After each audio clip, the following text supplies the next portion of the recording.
이제 이 차가 사륜 모델만 나오거든요. 정확하게는 모르겠지만은 네네.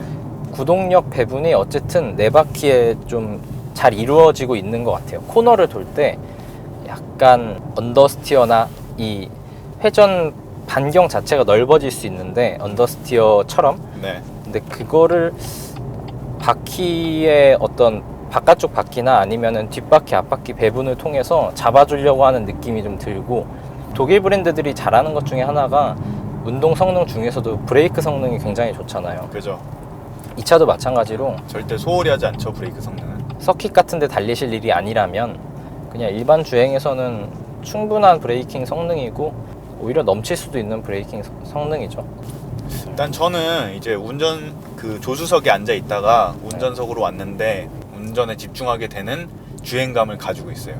핸들이 기본적으로 좀 무거워요. 기본적으로 무겁고 스포츠 모드를 하면 더 무거워지고 그래서 맞아요. 좀 만약에 팔 힘이 좀 약하신 분들이거나 아니면 나는 가벼운 핸들이 좋아하신 분들에게는 조금 무리가 조금 부담스러운 핸들 무게일 수도 그럴 수 있고 있죠. 근데 이제 스포츠 주행이나 묵직한 느낌을 좋아하시는 분들에게는 저도 묵직한 걸 좋아하는데 제가 했을 때는 굉장히 안정감 있는 그런 느낌을 받았습니다. 분명히 선호하는 사람이 많을 것 같은 세팅인 거는 확실한 것 같아요. 그래도 이제 비슷한 경쟁 모델들의 스펙들과 비교를 해보면 수치적으로 눈에 띄는 점은 없지만 실제 이 뭐 하체 세팅, 셰시, 뭐 변속기나 엔진의 반응 이런 것들을 종합해 보면은 경쟁 모델보다 더 스포티해요. 물론 이제 가솔린 모델 같은 경우는 좀 더 고성능을 표방할 수 있겠지만 디젤 모델들 간에 경쟁을 한다 하면은 지금은 단종됐지만 GLA 200D 네. 뭐 그리고 이보크 디젤 모델 뭐 이런 것들이랑 비교를 하면 이 X2가 훨씬 더 스포티하고 동력 성능도 더 좋다고 느껴져요. 이게 제로백도 7.7초거든요. 맞아요. 이제 무슨 모드로 바꿨죠? 아까 저희가 산길에서 이제 스포츠 모드를 한번 느껴봤으니까 지금은 이제 고속도로를 타고 컴포트 모드로 컴포트 지금 모드. 가고 있습니다.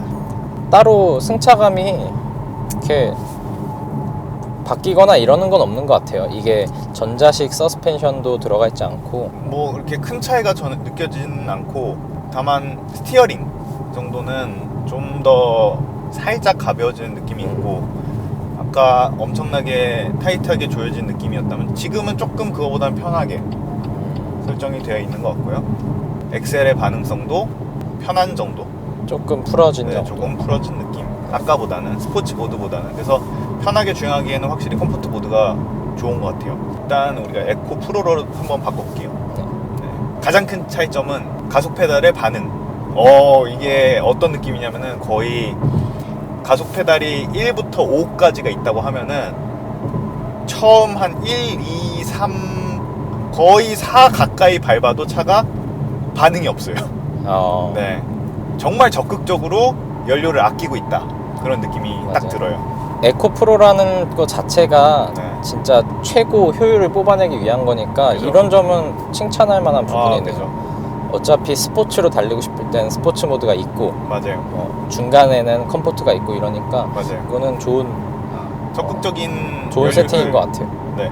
가끔 왜 보면은 에코랑 컴포트랑 큰 차이가 없는 차들이 있거든요. 네. 있죠. 그런 차들 보면은 이게 에코 모드에서 진짜 내가 연료를 아끼고 있는 게 맞나 싶은 차들이 있긴 해요. 확실히 그죠. 적극적으로 연료를 아끼고 있다는 느낌이 들어서 그건 좋네요. 그리고 이제 에코 프로 모드일 때 악셀을 거의 안 밟으면은 코스팅 모드가 전환이 되죠. 맞아요. 그래서 그렇게도 이제 고속 주행 연비를 많이 높여주고 있고 사실 이 차가 연비가 리터당 14.km인데 아주 높다고 할 수는 없지만 네. 차체 무게 거기다 사륜 뭐 이런 것들을 다 감안했을 때 또 거기다 20인치 휠까지. 그죠. 네, 감안했을 20인치까지 감안했을 때 네. 뭐 225mm 타이어가 한몫을 했는지 네, 모르겠지만 조금 도움은 되겠지만은 어쨌든 이런 세팅에도 불구하고 14.2면은 뭐 나쁘지 않은 정도 수준인 것 같아요. 그렇죠. 연비도. 이제 이렇게 우리가 편안하게 운전을 하다 보니까 인테리어 같은 것들도 눈에 다 들어오네요. 뭐 이런데 도어 트림이나 여기 센터 트림 사이에 이 앰비언트 라이트 이것도 지금 색상을 여러 가지로 변경을 할 수가 있는데 맞아요. 뭐 색깔이 거의 딱 그 포인트가 되는 색상들별로 네. 잘 설정을 오히려 색상이 막 한 100가지가 된다고 해서 꼭 좋은 게 아니거든요. 그렇죠. 이게 헷갈리니까 오히려. 네, 조작하기도 쉽지 않고 그냥 뭐 푸른 파란색, 초록색, 노란색, 빨간색 이런 식으로 돼 있는 게 어떤 때는 더 유용하기도 하거든요. 네. 개인 취향이지만. 그래서 그거를 뭐 자기의 오늘 기분 따라서 조금씩 바꿔줄 수도 있는 거고 실내 분위기를 좀 조성을 하는 데 도움이 되니까 저는 개인적으로는 지금 되게 마음에 드는 게 이쪽에 보이시는 스티치. 인테리어 스티치 아, 그 색깔이 되게 독특한 색을 쓰고 있어요. 이게 약간 네. 아주 진하지도 않고 그렇다고 뭔가 포인트로 줄 만한 아주 적정선을 유지를 잘한 것 같아요. 뭔가 옥빛이라고 해야 되나요? 옥빛. 네, 옥빛 아. 그런 느낌이 살짝 들어가 있어서 이 베이지색 트림이랑 아주 고급스럽게 그러면서도 독특하게 조합을 이루고 있는 것 같아요. 그리고 뭐 별다른 여기에 이제 컵홀더 2개랑 작은 수납 공간이 있는데 사실 여기에 뭐 스마트폰을 놓으면은 많이 달그락달그락 거리고 이런 경향이 있어가지고 좁거든요 여기가. 맞아요. 네, 그리고 시거잭 하나가 있고 이 안쪽에 USB 단자가 하나가 있습니다. 이 USB 단자는 이 앞에도 하나 있었으면 참 좋았을 법했는데 그죠? 네, USB를 요즘 워낙 많이 쓰니까 그러니까요. 뒷자리에도 USB가 없고 그죠? 지금 통틀어서 USB가 요 센터 기준으로 봤을 때는 요 하나밖에 없거든요 이 안쪽에. 그죠? 좀 이런 점은 조금 아쉽지만은 뭐 추후에 개선을 하면 될 부분이고요. 지금 조금 놀라운 사실은 BMW의 이 내비게이션 모니터가 이렇게 짱짱하고 선명하구나. 이건 좀 놀랐어요. 계기판도 좀 그런 느낌인데 맞아요. 얘도 그래픽이 상당히 선명해요. 선명도가 정말 좋은 것 같아요. 네. 뭔가 옛날 자동차 게임하는 느낌도 들고. 네. 그리고 앞쪽 계기반 시인성도 정말 좋은 것 같고요. 맞아요. 시인성은 좀 깔끔하고, 깔끔하고 이게 정보를 막 맵을 저 계기판 안에 넣고 이런 거는 아니지만 네. 군더더기 없이 필요한 딱 필요 정보만 맞아요. 노출시켜 놓는 게 어떻게 보면 맞아요. 운전 집중하기에 더 좋을 수도 있어요. 맞아요. 기능이 많지 않은 게. 고속 주행을 하고 있는데 풍절음이나 어떤 노면 소음 같은 게 생각보다는 괜찮아요. 유리를 아까 잠깐 보니까 네. 얇아요. 얇은 뭐 이중차음 유리 이런 게 맞아요. 적용된 게 아니라 네. 굉장히 얇은데도 생각보다 바람이 별로 안 들어온다. 그거는 혹시 이 미러 디자인에도 영향을 좀 받았겠죠? 그죠. 이제 차가 고속으로 주행을 할 때 이 오른쪽 창문 쪽으로 들려오는 풍절음의 거의 대부분은 이 보이시는 사이드 미러랑 이 차체 사이의 공간에서 네. 와류가 많이 발생하면서 그쪽에서 발생하는 소리가 굉장히 많은 부분을 차지를 하는데 네. 그 부분을 잘 다듬어 놓은 것 같아요. 뭔가 저쪽에 보이는 틈도 와류가 덜 발생할 만큼 확보가 되어 있는 것 같고 그 아래쪽에 보이시는 이 사이드 미러를 연결하는 이 부분도 그 부분을 고려를 해서 디자인을 잘 해놓은 것 같아요. 네. 뭔가 얄쌍하고 길쭉하게 빠져 네. 있는 모습이. 단순한 디자인이지만은 분명 저쪽에서 생각을 많이 했을 거라고 저는 예상을 합니다. 이 실내 전체적으로 뭐 대단히 튀는 느낌 이런 거는 생각보다는 없어요. 외관이랑 비교했을 때. 맞아요. 근데 뭐 소재들도 물론 이게 엔트리급이기 때문에 좋은 소재, 좋은 가죽, 뭐 다 플라스틱 대신 가죽 뭐 이렇게 사용은 못했지만 그냥 이 정도 급에서 아주 보편적인 수준을 이렇게 보여주는 것 같고 시트 승차감이 생각보다 괜찮아요. 괜찮죠? 지금 사실 서스펜션이 하드한 편이잖아요. 이게 저희가 뭐 이전에 미리 차량을 좀 타보면서 뒷좌석에도 앉아보고 했는데 네. 앞뒤에 다 승차감이 하드한 것 치고는 꽤나 뭐 잔진동 이런 것들을 걸러준 능력이 좋은 것 같거든요. 그런 점에서 또 점수가 높이 맞아요. 점수를 높이 드릴 수 있을 것 같아요. 아까 전에 저희가 또 잠깐 말했듯이 네, i30 N9을 타보고 굉장히 놀라지 않았습니까 우리가? 그쵸. 네.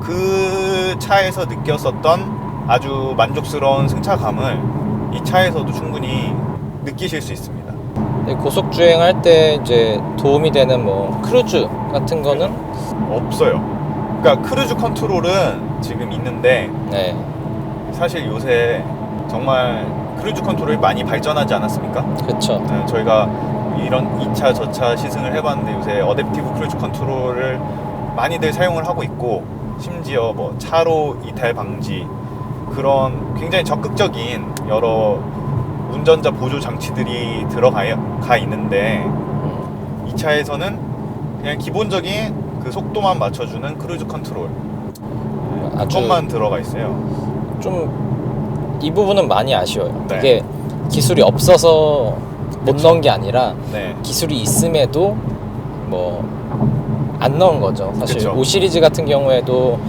굉장히 꽤 높은 수준의 반자율 주행 기능이 들어가는데, 네, 이 차 같은 경우는 아마 엔트리이고 뭐 가격을 조정을 해야 되기 때문에 네. 옵션이 빠졌겠지만,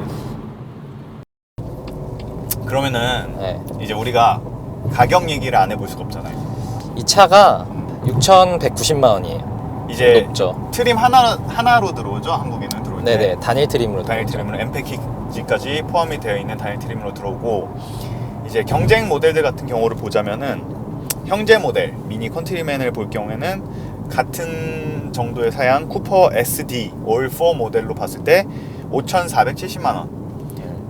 지금 현재 X2보다 좀 저렴하고, 그다음에 볼보 XC40 얘도 인스크립션 트림, 가장 상위 트림을 봤을 때 5,080만 원. 그리고 제규어 이페이스 이것도 HSE 트림으로 상위 모델을 봤을 때 5,750만 원. 이 다음에는 이제 이보크인데, 이보크는 6,778만 원이에요. 그러다 보니까 가격상으로는 이보크보다는 싸지만 그 밖에 다른 경쟁 모델들에 비해서는 비싼 가격대를 형성을 하고 있어요. 그러면 과연 이 X2의 그 가격대를 지불을 하고도 살만한 매력 포인트가 뭘까? 그걸 한번 생각을 해봐야 될 것 같아요. 일단 저는 네. 이게 소형 SUV의 수입차, 수입 소형 SUV에 그죠? 디젤 모델 얹혀진 게 몇 개 없어요. 맞아요. 요즘 뭐 디젤을 비선호하시는 분들이 꽤 많아졌고, 음. 그럼에도 불구하고 어쨌든 디젤을 구매하시고 싶은 분들은 선택지가 줄어든 거니까, 그렇죠. 그 중에서는 이 모델 지금 타고 있는 X2 맞아요. 그리고 그 다음 이보크 이 외의 모델들은 가솔린을 주력으로 삼거나 가솔린 모델만 나오기 때문에 컨트리맨이나 X1에 비해서는 가격이 높을 수밖에 없지만, 네.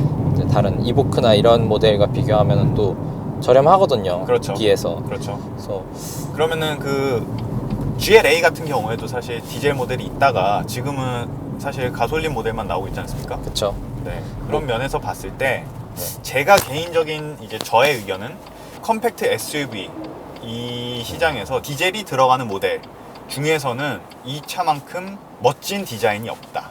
저는 맞아. 그렇게 생각을 해요, 개인적으로. 디자인적으로 확실히 메리트가 있고, 네, 확실히 그 부분은 이 차가 가지고 있는 굉장히 유니크한 점이라고 저는 생각을 하고요.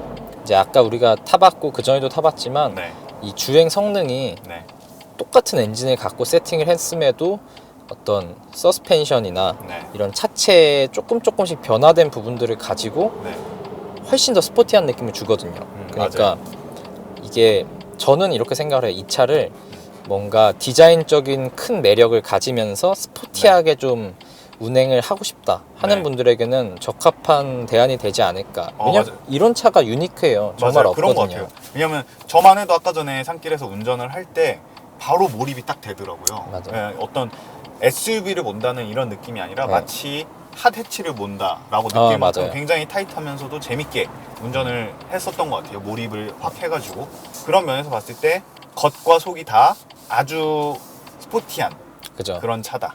그 점이 이 X2가 가지고 있는 가장 큰 차별점이고 경쟁력이 아닌가. 그 부분에 높은 점수를 준다라고 하시는 분들이 구매를 하시면 후회하실 일은 없다. 그렇죠. 지향점이 확실한 거죠. 맞아요. 이 차량을 BMW가 네. 할인을 조금 하는 브랜드잖아요. 그쵸. 사실 할인 정가보다는 좀 할인을 해서 파는 브랜드이기 때문에 그럼 요새 그런 그런 것들을 한창 하지 좀 않습니까? 감안하면은 또 생각보다 괜찮은 가격대가 나올 수도 있어요. 네. 앞서 말씀드렸듯이 네. 이런 액티브 세이프티나 네. 뭐 이런 편의 사양들이 좀 빠진 건 아쉽긴 하지만 맞아요. 안전장비가 늘어나면 늘어날수록 더 부주의해지기 마련이거든요. 그냥 장난으로 하는 그죠? 얘기긴 약간 하지만 농담 네. 반 진담 반인 얘기로 그런 안전장비의 부재는 아쉽지만 분명히 아쉬운 건 네. 사실이지만 그래도 덕분에 운전에 더 집중할 수 있게 이 차의 성격이 원래 그러니까요. 네. 그래서 그렇게 놓고 봤을 때는 좀 어쨌든 간에 분명한 매력이 있는 차인 건 확실해요. 저도 그렇게 생각합니다. 네. 비싸지만 조금은 비싸지만 네. 그 매력을 포인트를 딱 짚는 분들에게는 아주 맞아요. 적합한 대안이 될 수 있다 이렇게 생각을 하고 제 개인적으로는 다시 한번 말씀드리지만 정말 멋진 디자인인 것 같아요. 저희는 이렇게 오늘 BMW X2 시승기를 마쳤고 다음번에 또 새로운 차량으로 새로운 영상으로 다시 찾아뵙도록 하겠습니다. 자동차 삶을 사랑하는 사람들 바로 여러분이 모터리언입니다. 모터리언입니다.